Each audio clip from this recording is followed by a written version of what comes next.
progresser et va bloquer encore plus l'ascenseur social. Thomas Piketty, vous avez l'impression, avec vos propositions, d'aller vers plus d'équité, mais est-ce que vous allez vers plus d'efficacité? Parce que c'est le reproche qu'ils vous font finalement. Nous, on est convaincus qu'on va vers plus d'équité, plus d'efficacité. On essaye de le démontrer dans le livre. Plus d'efficacité parce qu'on a un système actuellement. Vous savez, tous les impôts, d'une façon ou d'une autre, pèsent sur le travail, sur le capital. Donc de toute façon, nous, on propose une réforme qui vise à alléger les impôts au maximum sur le travail.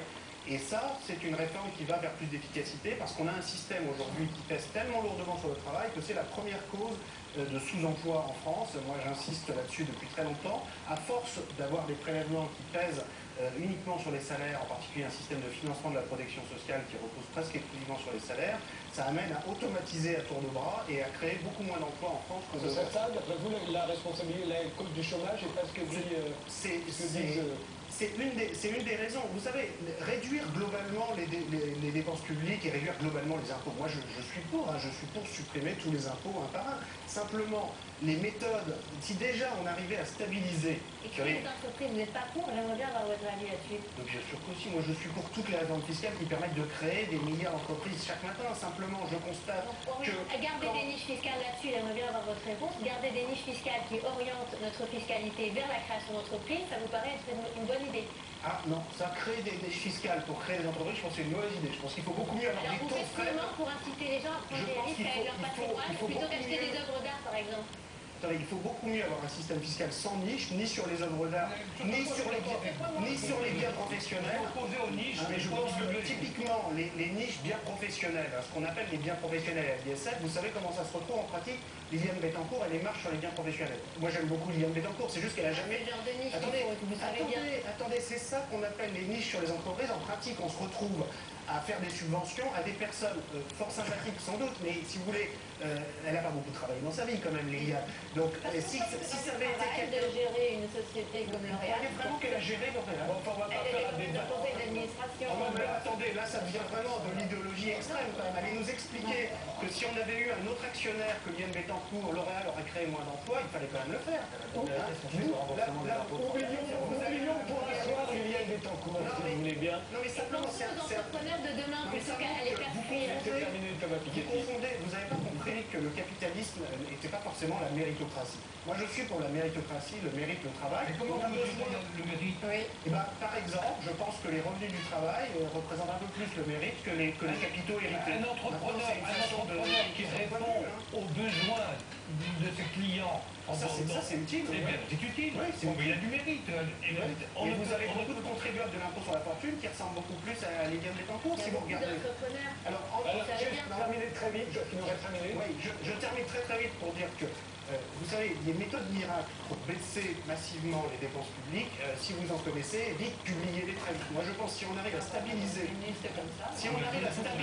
les dépenses d'assurance maladie, à stabiliser... certains On a constaté tout à l'heure, et vous n'avez pas répondu, que dans les pays où l'assurance santé était privée, elle coûtait 50% Regardez plus cher. pas chez nous, les cliniques privées coûtent beaucoup moins cher que les hôpitaux publics, au moins 30% moins cher. Un système d'assurance santé totalement privé. Si vous pensez C'est ce que vous pensez, parce que c'est que les gens sont mieux soignés à la sortie, je trouve que là, quand même, le débat prend des... ça devient fou. Moi, je propose est-ce que c'est dangereux d'aller se faire soigner dans une clinique? En quoi c'est dangereux? Non, ce qui serait dangereux, je suis désolé, mais il y a un moment où on peut sortir du délire, ce qui serait dangereux, ce serait de basculer dans un système totalement privé d'assurance santé en France.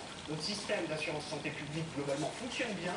Tous les pays du monde qui l'observent, privatisons tout le système et on sera beaucoup mieux soignés. En conclusion, privatisons tout le système. Privatisons tout le système, bien évidemment.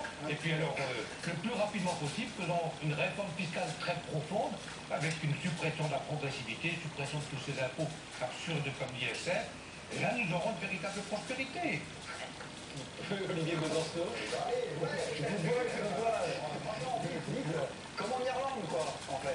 Parce que tout ce que vous êtes en train de dire, moi je vous rappelle ça, c'est juste que ce que vous êtes en train de dire, on dit, si on taxe de plus en plus le capital, c'est pas vrai. Même l'impôt sur les revenus, le nombre de tranches, le taux d'imposition sur les plus hautes tranches, tout ça n'a cessé de diminuer ces 30 dernières années.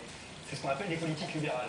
Ces politiques libérales, aujourd'hui, elles sont accentuées, on les continue. Je rappelle que c'est celles qui ont expliqué le chaos de Wall Street.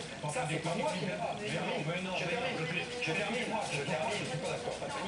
termine. Ça, c'est pas moi qui le dis. C'est les plus libéraux qui l'ont dit eux-mêmes. Sarkozy en tête, il disait promis, promis, juré, craché, on arrête avec les politiques libérales. Et il continue. Et il continue toujours plus. Donc, juste pour parler en termes d'efficacité, quand j'entends dire la fuite en avant vers la fiscalité la plus basse, c'est exactement ce qu'on a fait avec les meilleurs élèves du Fonds monétaire international, ceux qui sont en train de s'écrouler, ceux qui sont les premiers dans le cadre de la banqueroute actuelle. En termes d'efficacité, on passera. Maintenant, dernière proposition, si vous voulez dépenser un peu moins, moi j'ai une proposition, le budget militaire. Les accords de coopération qu'on fait avec certains pays. Je pense par exemple avec l'Égypte, je me pose la petite question en ce moment de savoir si ceux qui sont en train de réprimer et de tirer sur le peuple égyptien, ils n'auraient pas par exemple des systèmes de retransmission financés, payés ou formés par l'armée française par exemple. Ça, c'est des dépenses inutiles.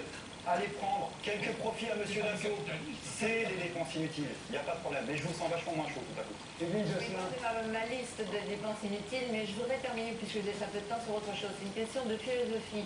Ces messieurs en face sont pour la redistribution à tout va, au nom de l'égalitarisme, et moi je pense que c'est tout le contraire. Je crois qu'il il ne faut pas viser telle ou telle catégorie de Français, les rentiers ou les entreprises ou ceci, cela. Non, ça crée des divisions. Je pense qu'il faut vraiment mieux redonner la liberté aux gens et avoir un impôt proportionnel à tous. Et tous doivent payer un petit impôt, ceux qui gagnent moins, mais tous doivent payer un impôt. Voilà. Denis Lavant, le mot de la fin avant que je retrouve Fatima Buteau. Les riches sont tout le temps en train d'hériter, nous voler nos heures, notre vie. Au lieu de tous ces poteaux Michelin contre les accidents dont on se souvient, le convenable voudrait voir placer partout des pancartes salutaires sur les plages, les landes, les bois. Miteux, ne t'endors pas, ne jouis pas, pense à ton travail, à la rentrée, à tes dettes. Fainéant, ne te saoule pas, ne baisse pas. Souviens-toi que tu es indigne de toute distraction. Ne va pas te baigner, salir, polluer l'eau, cochon de pauvre. Une éponge doit te suffire. L'homme digne se reconnaît à son compte en banque. Tout le reste, c'est imposture. Foutez le camp, crasseux, méchants clowns, vous nous soulevez le cœur. Les riches sont plus pour faire la vérité, nous voler nos biens, notre vie.